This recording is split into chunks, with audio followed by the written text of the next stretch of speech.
All right, we got Exodus 8. We got a bunch of plagues. Like God's about to smack Egypt with a bunch of plagues right now. So let's dive right into it. Find out what happens. See what happens when you disobey God. A plague of frogs. Then the Lord said to Moses, "Go back to Pharaoh and announce to him, 'This is what the Lord says. Let my people go so they can worship me. If you refuse to let them go, I will send a plague of frogs across your entire land. The Nile River will swarm with frogs. They will come up out of the river and into your palace, even into your bedroom and onto your bed. They will enter the houses of your officials and your people. They will even jump into your ovens and your kneading bowls. Frogs will jump on you, your people, and all your officials." Then the Lord said to Moses, "Tell Aaron, raise the staff in your hand over all the rivers, canals, and ponds of Egypt, and bring up frogs over all the land."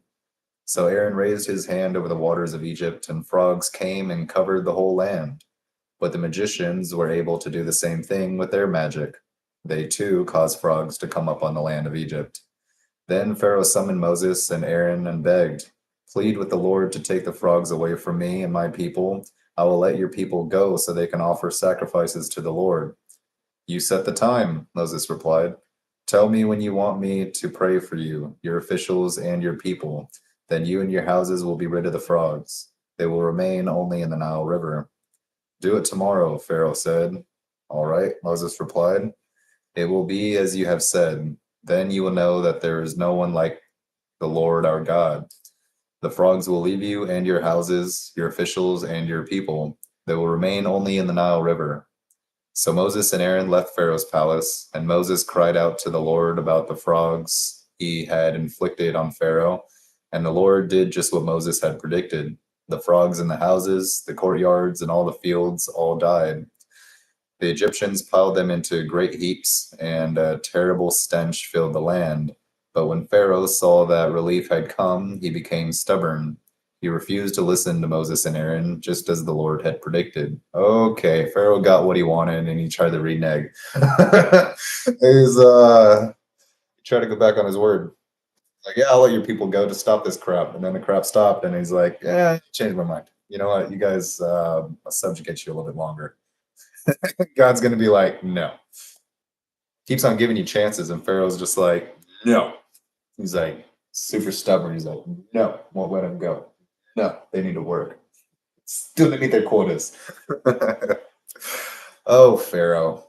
Oh, Pharaoh. All right. Well, next comes up the plague of gnats. So the Lord said to Moses, "Tell Aaron, raise your staff and strike the ground. The dust will turn into swarms of gnats throughout the land of Egypt." So Moses and Aaron did just as the Lord had commanded them. When Aaron raised his hand and struck the ground with his staff, gnats infested the entire land, covering the Egyptians and their animals. All the dust in the land of Egypt turned into gnats. Pharaoh's magicians tried to do the same thing with their secret arts, but this time they failed, and the gnats covered everyone, people and animals alike. I mean, you got a bunch of dead frogs laying around, and like, are gnats inevitable? Maybe it sounds too practical of an explanation. "This is the finger of God," the magicians exclaimed to Pharaoh, but Pharaoh's heart remained hard. What? Why? Come on. He wouldn't listen to them, just as the Lord had predicted. Next, got another plague. Pharaoh's still not listening. A plague of flies. Then the Lord told Moses, "Get up early in the morning and stand in Pharaoh's way as he goes down to the river. Say to him, 'This is what the Lord says. Let my people go, so they can worship me. If you refuse, then I will send swarms of flies on you, your officials, your people, and all the houses. The Egyptian homes will be filled with flies, and the ground will be covered with them. But this time I will spare the region of Goshen where my people live. No flies will be found there. Then you will know that I am the Lord and that I am present even in the heart of your land. I will make a clear distinction between my people and your people. This miraculous sign will happen tomorrow." And the Lord did just as he had said. A thick swarm of flies filled Pharaoh's palace and the houses of his officials. The whole land of Egypt was thrown into chaos by the flies. Pharaoh called for Moses and Aaron. All right, go ahead and offer sacrifices to your God, he said, but do it here in this land. But Moses replied, that wouldn't be right. The Egyptians detest the sacrifices that we offer to the Lord our God. Look, if we offer our sacrifices here where the Egyptians can see us, they will stone us. We must take a 3-day trip into the wilderness to offer sacrifices to the Lord our God, just as he has commanded us.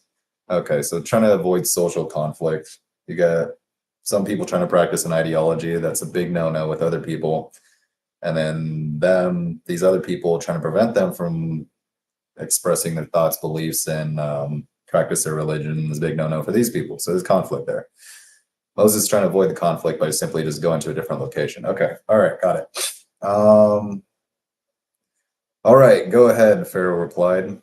I will let you go into the wilderness to offer sacrifices to the Lord your God, but don't go too far away. Now hurry and pray for me. Moses answered, as soon as I leave you, I will pray to the Lord, and tomorrow the swarms of flies will disappear from you and your officials and all your people. But I am warning you, Pharaoh, don't lie to us again and refuse to let the people go to sacrifice to the Lord. So Moses left Pharaoh's palace and pleaded with the Lord to remove all the flies. And the Lord did as Moses asked and caused the swarms of flies to disappear from Pharaoh, his officials, and his people.